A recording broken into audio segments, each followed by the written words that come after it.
feel like that. You might be perceiving that was like that, but it wasn't. Anyway, I see that you feel quite comfortable, speaking to me. So maybe I'll just go and ask you the first question that I meant. Go ahead. And I was wondering to ask you about your first time you remember you wrote something meaningful for you. I don't remember that. Okay. No. Okay. So when was the last time you wrote anything?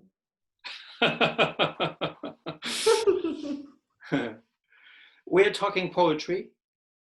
We're talking anything that is meaningful. Oh, today I didn't write any poetry, but I wrote quite a few emails. And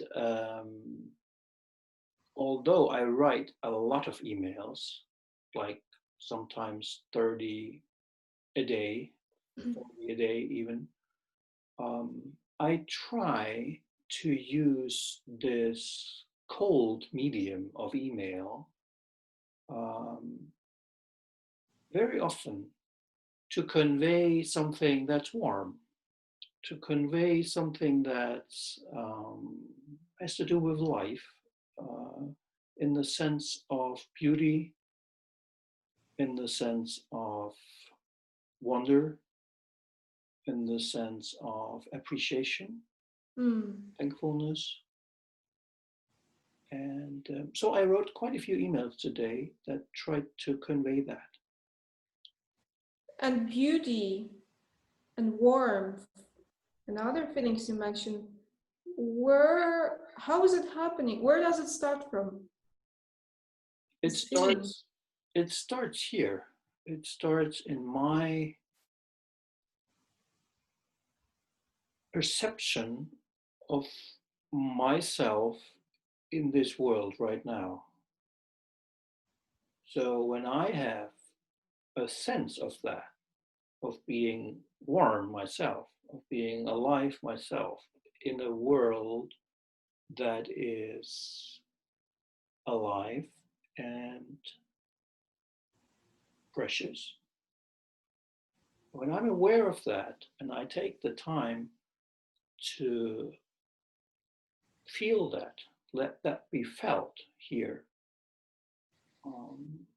then words may come, maybe only a few. I'm very fond of the haiku format, very short, condensed jewel.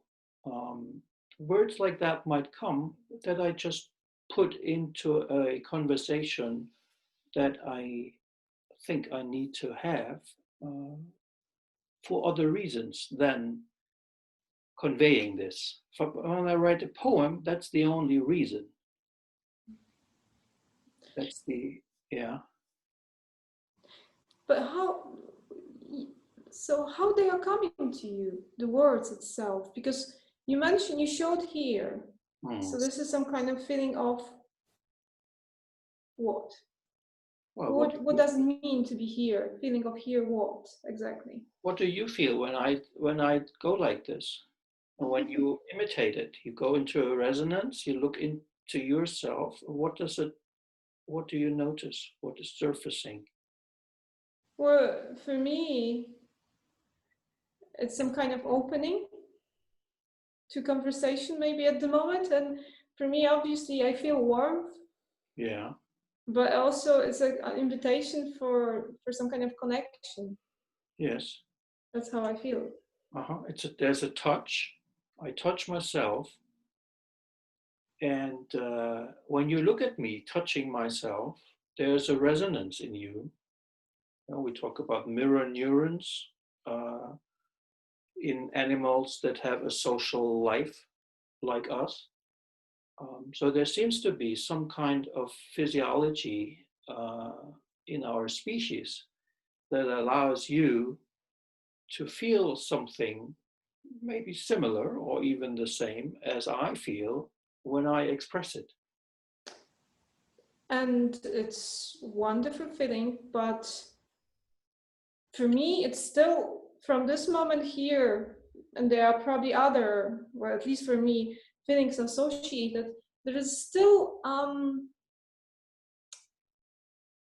to say it, there is still a bridge, there is still a way that we have to take this journey to actually produce the word. How the word is coming to you then?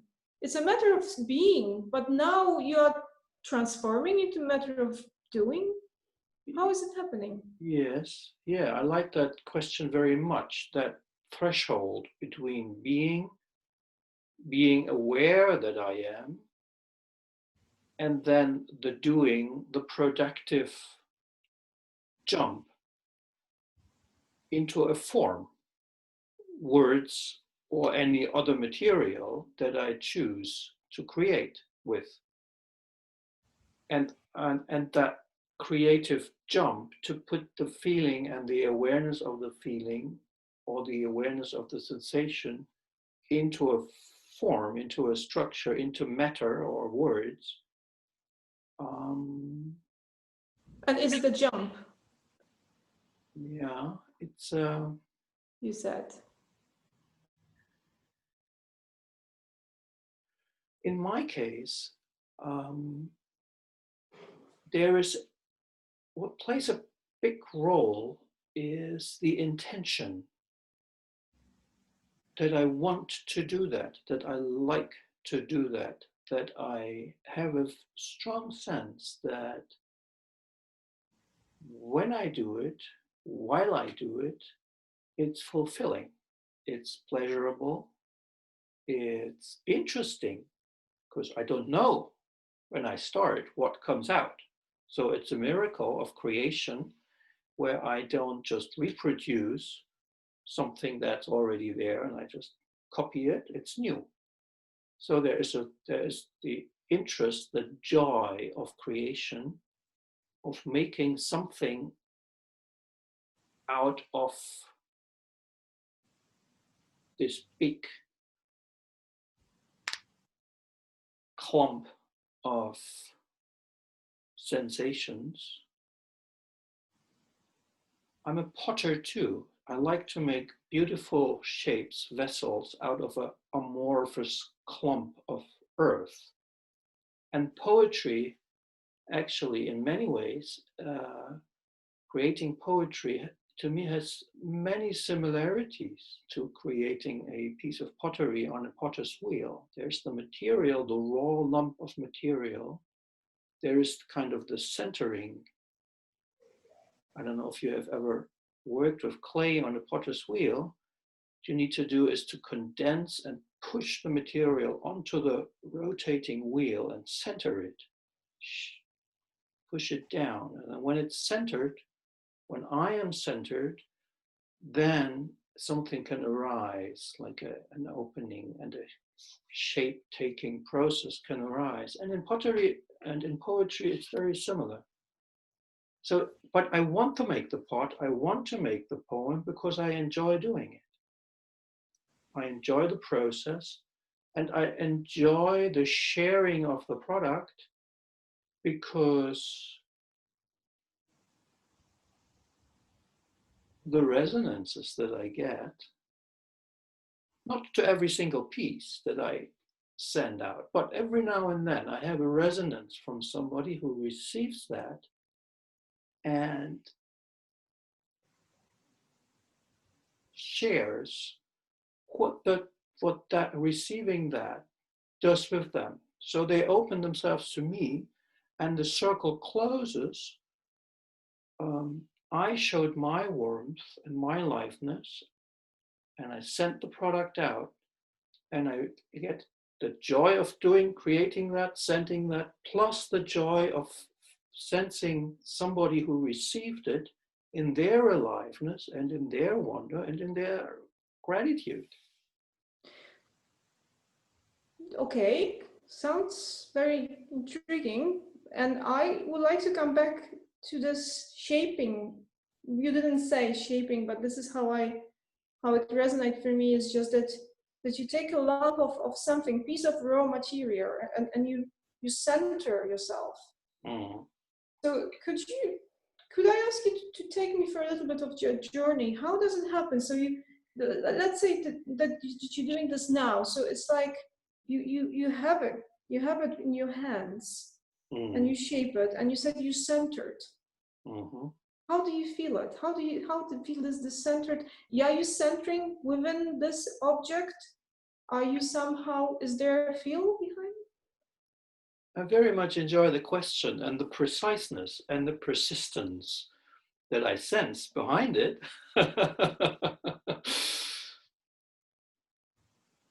I feel the centering really physical. I feel the centering as a sinking quality from up here through my body, into my belly, into my center, maybe even physical center. So belly, pelvis, connection to the seat I'm sitting on. In pottery, I physically have to do that. If I'm not stable, then the lump of clay in the rotating motion I will not have a pivot. I will not have a place where I can ground both myself as well as the material. So in poetry, the centering, sinking, physical center finding, grounding motion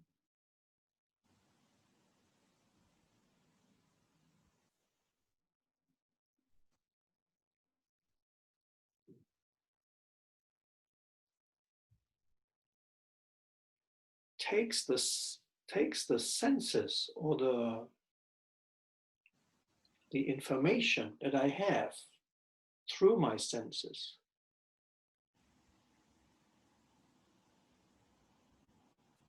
and somehow it's almost like I'm a funnel. My senses, my eyes, my ears, my skin, all my sensational apparatus takes in the world.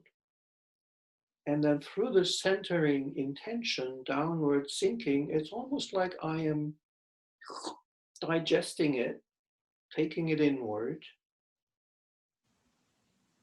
Maybe because that's why I feel it so nourishing. It's almost like I am feeding on sensational input and I'm digesting it into my center. And there I feel the nourishment. And from that, having it made into part of my system, quite physically, I can then, Yeah, and what's happening then? It's where's the whether we talk about poetry, you need to then press or maybe make any movement, or about pottery. When we talk about poetry, word is coming. How does it coming? Do you see the word? Do you sense your hand needs to move in a specific way, or how this is coming? Or maybe it's not conscious so much. Maybe it shouldn't be. Yeah, maybe it shouldn't be.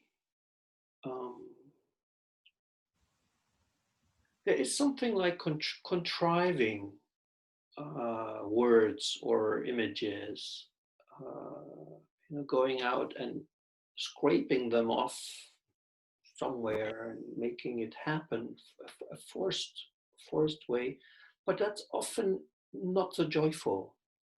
And when I find myself doing that because somebody has a birthday and I think I have to send them a nice poem, and here I sit, I have half an hour, so I'm better now do it. Otherwise, birthday is tomorrow, I have to do it now. It might work, but often it won't because it's forced. It's not coming out of that spark of I don't know, intuition. I see something, sense something. Like I went into the woods the other day. Sun was shining low through the trees. Did I send you that poem with the flies in the sunlight? I think I did, huh? I think in terms of flying, I remember geese. Oh, no, I remember. it's the one with I looked, and saw. Mm. You, I don't think that was that one. yeah.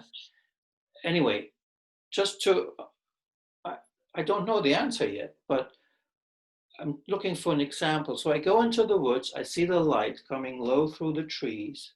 I sit there or I stand there touching the tree in my back, look around, take a moment, take a breath, sensing myself, smelling the wood and the soil.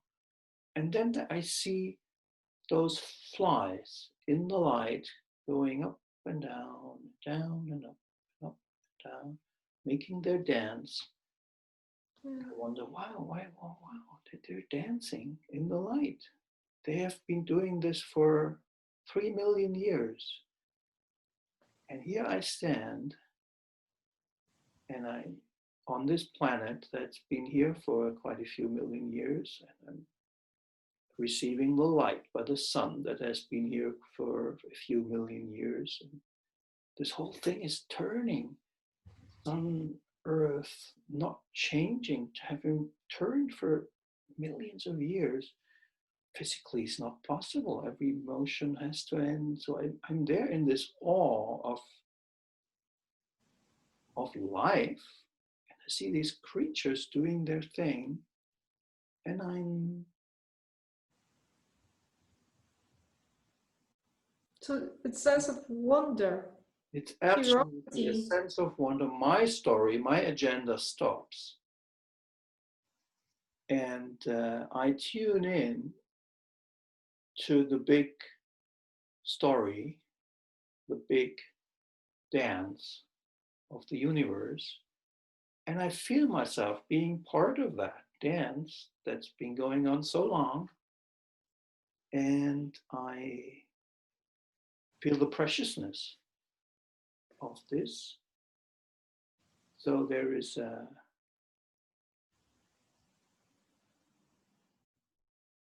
a sense of the whole universe looking at itself through me being part of that dance of atoms and molecules, having this apparatus of looking, listening, sensing, smelling, which is part of that whole dance. And so the whole dance is perceiving itself through me, and I'm very much,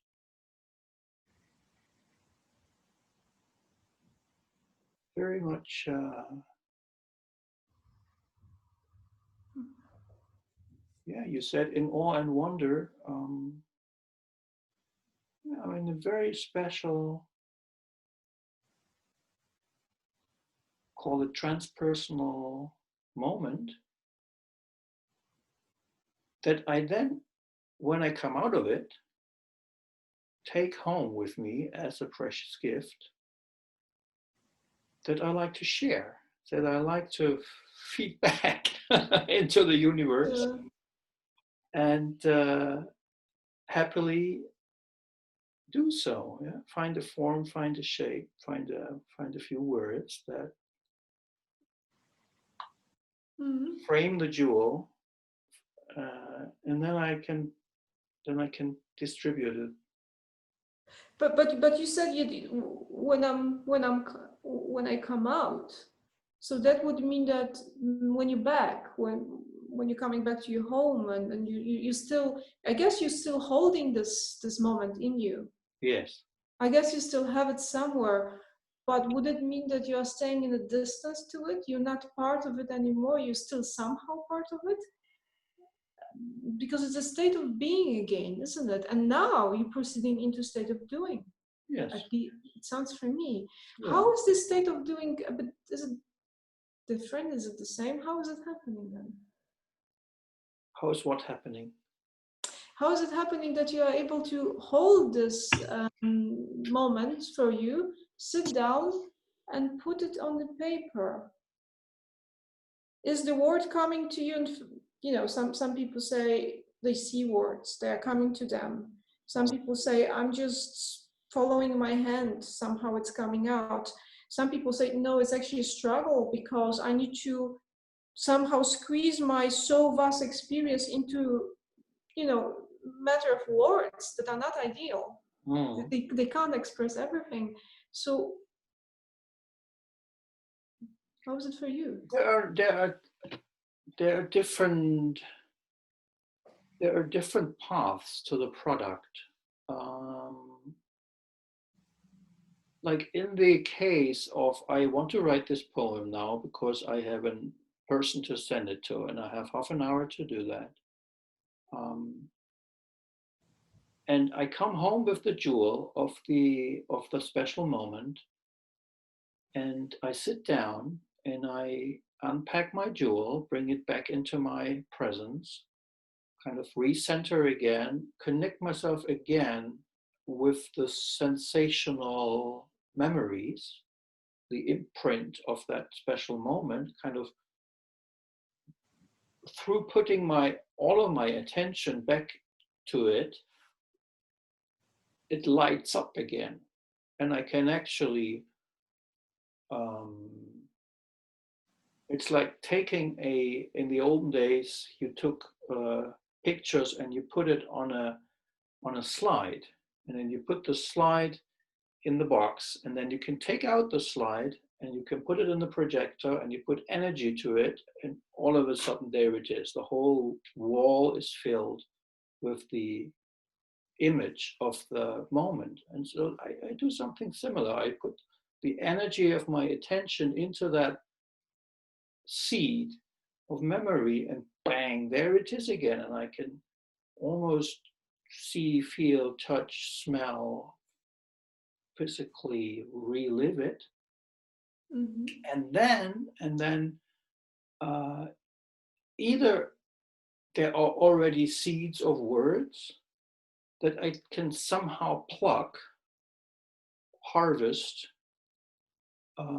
or it's a little bit more intentional where I say, well, let's see. And I may actually play around with words and, tell a story first, or write down. And actually, it's a dialogue with a pencil and a piece of paper, or with the computer and the script on the screen.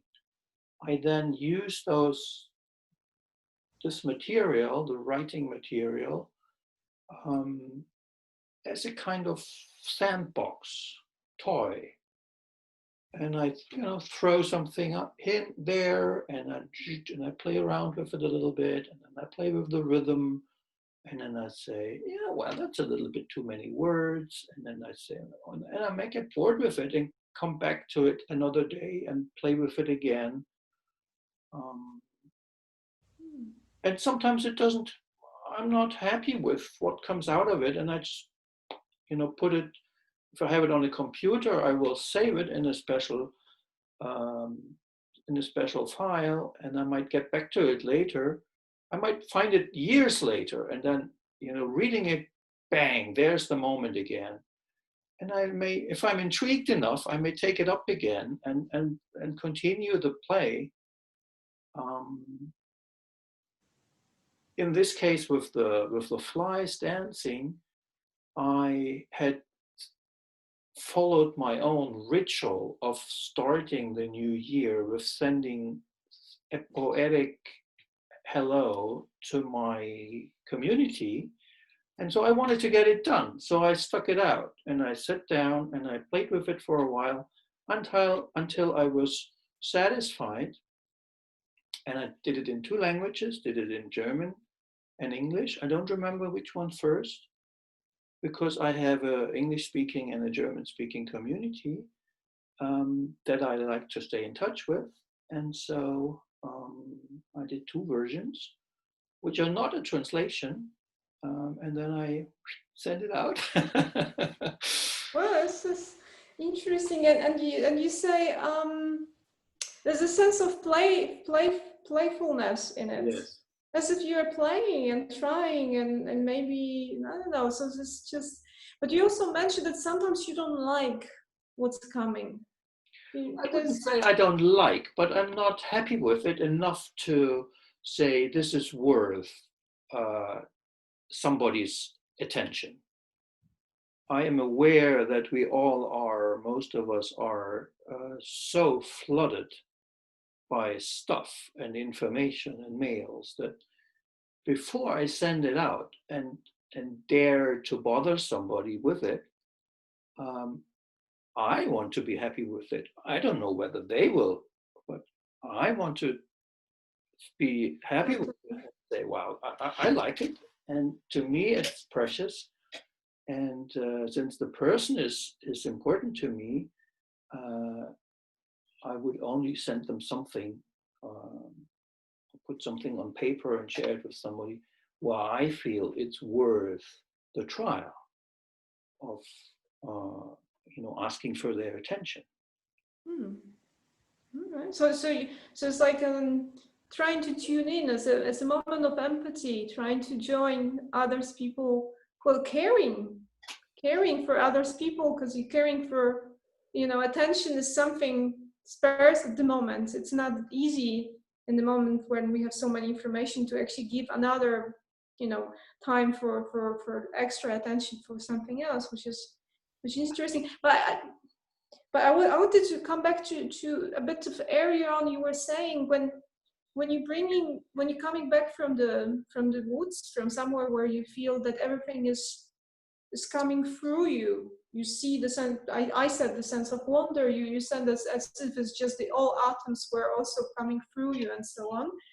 And but then for me, it sounded as if you were coming back and you were as if it's sitting in a cinema, your own private inner cinema.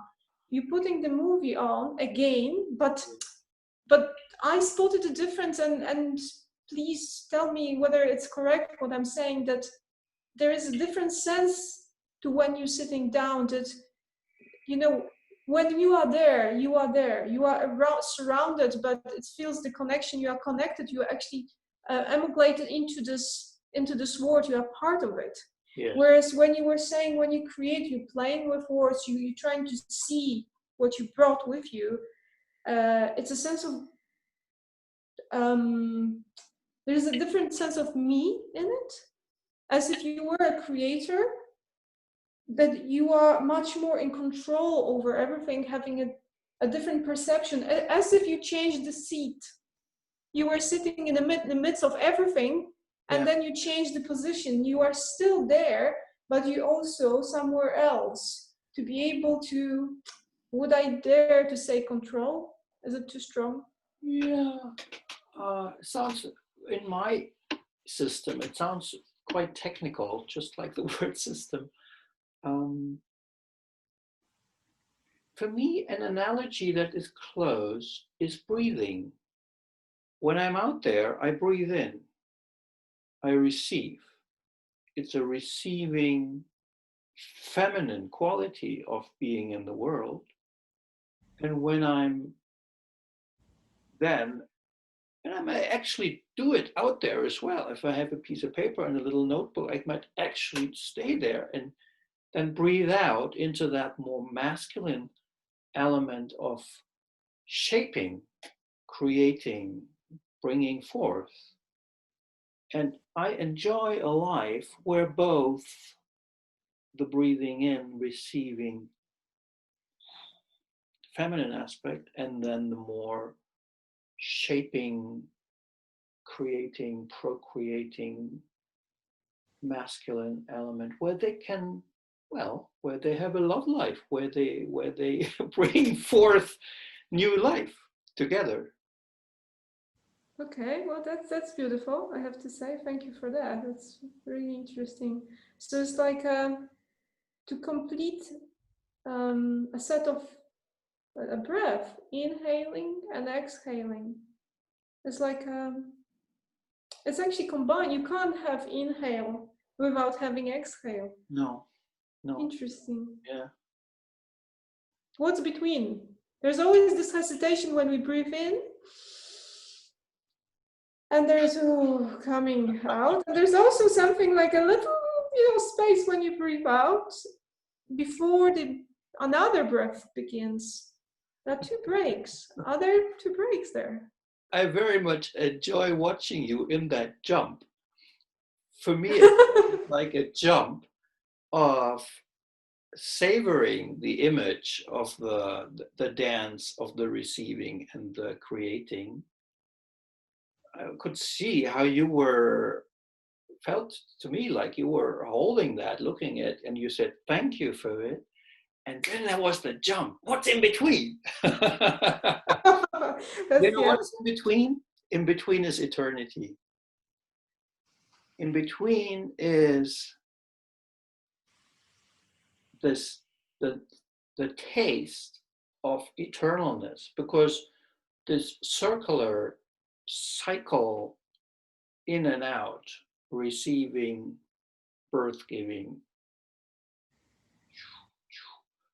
that is the wheel of life.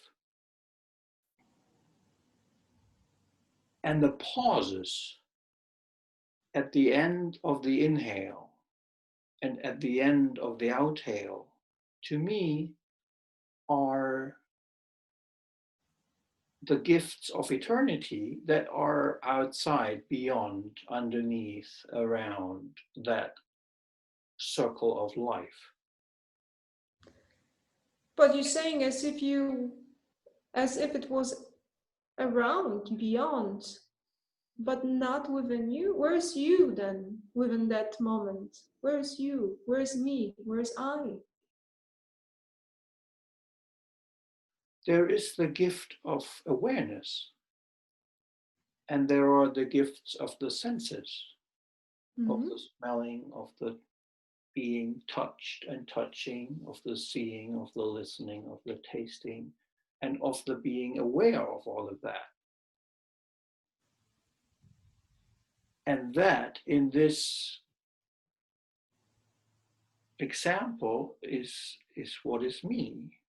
I am, for whatever reason, for some part of that circle of my parents, the female and the male, having mated and created this new form. Um, that's the me. That's in this form, in this Nils form, for this time that I have on the planet, in this form, that's what Mm-hmm. that is. That's you fully alive. That's who you are. Okay. And my feeling, strong feeling at the moment is that you are in the domain of meditation now, which it's purely what you're describing is very similar what not every time, but I do experience as well.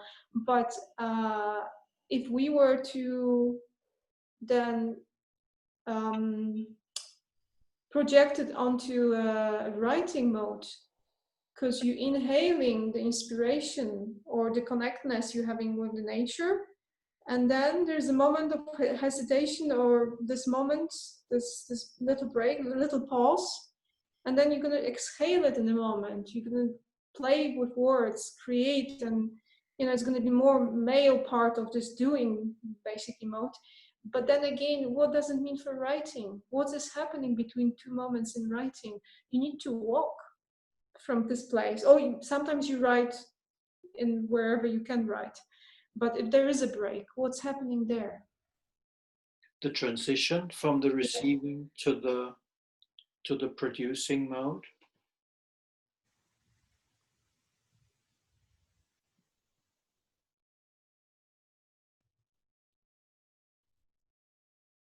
If you can give me an example of the last time you wrote some you've been somewhere, you were inspired, and then you came, but there was a moment between one and another, this pause, this break.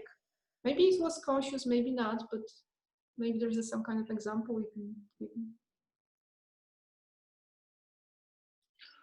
Well, those precious moments that I perceive are happening much more often than me sitting down and, let's say, write a piece. I don't, after each of these moments, take the time to produce something out of that. Hmm.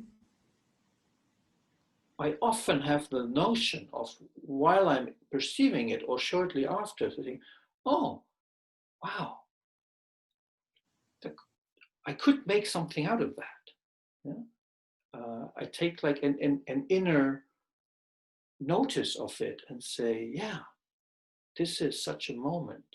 This experience is such a jewel that it might be worth to look for a form for it or a shape.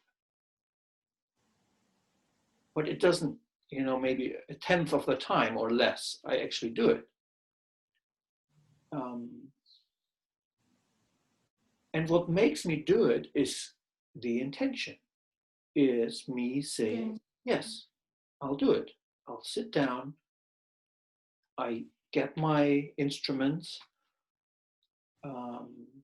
to work with this, to play with this. I get my toys, I get my tools, and I take the piece of wood and I take it to the craft room and I use my tools and my imagination and my playfulness to play around with it. So the intention makes the difference. I think that it's not quite the answer to your question, I feel, because the breathing in and breathing out change I don't do. It just happens naturally. I cannot breathe in, breathe in, breathe in, breathe in, breathe in, breathe in, breathe in. It's not possible. It is just a natural rhythm that I don't do, that I am in. I am breathed by that natural rhythm. It's not my doing. It's not my choice. I can swing in it, and then at some point I make a decision to say, now is the time to take what I have and see what might come out of it. In other moments, I might contemplate it and say, oh, no, just no time, other things to do, agenda, do every day, or for whatever reason, I'm too tired. There are a million reasons to not do it. But then, when I do it, it's a conscious, will-based decision. Yeah, let's do it. And you mentioned time. You said, when the time is right. That's what I'm saying. You say now is the time. But yeah, what is the time? Well, in factual time, when there is let's stay with it because it's really beautiful. Inhale and exhale. What is the time doing? Have you ever checked on time? How long does it last? Let's say the special moment. Yeah. Do you write very quickly? Well, that's a different question.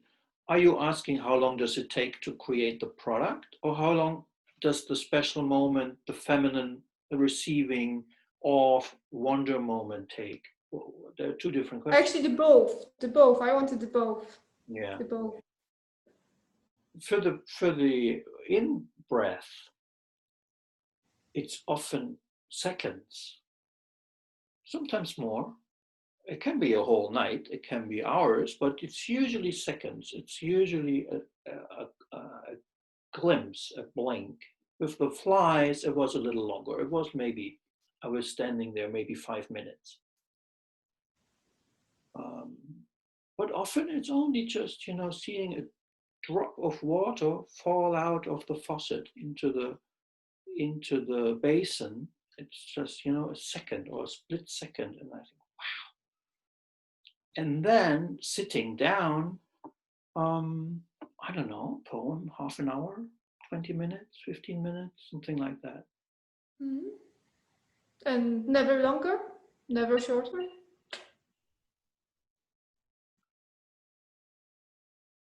I don't know. That's what well, I'll be honest with you, although I'm trying to stay open, I actually like your answer. I like answer, I don't know, because it seemed to me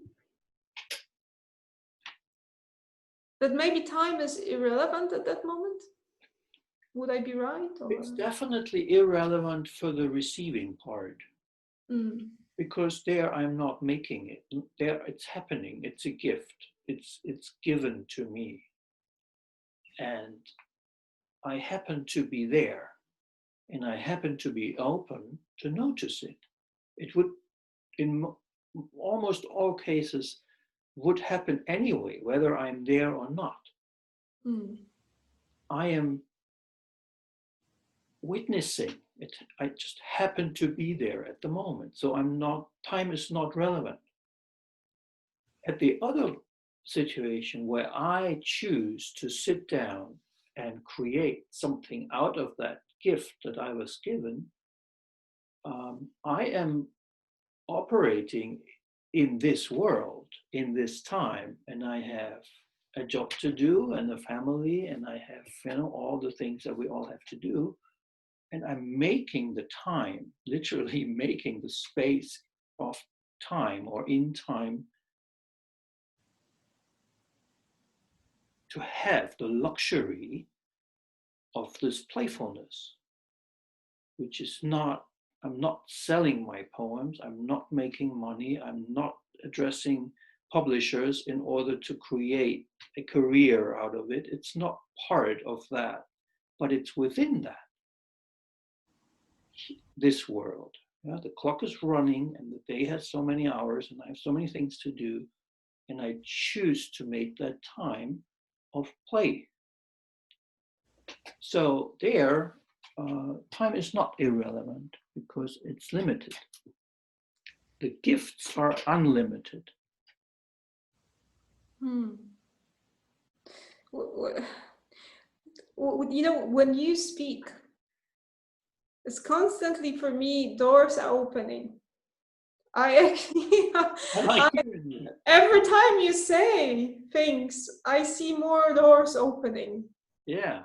So I just seen another door opening for me when you said that there is this moment. The time is actually, it's a moment only. Um, uh, to, I'm conscious of time.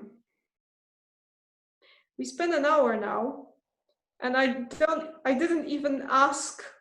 I didn't even go for all of the questions because it's been so fascinating to dig in to your experience. Niels, you mentioned you've got commitments as well.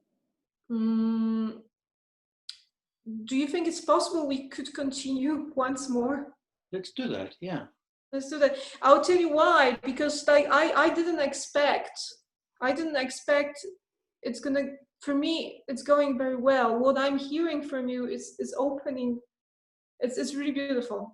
And I'm not just saying this because obviously I'm grateful you decided to but it's opening the doors for me.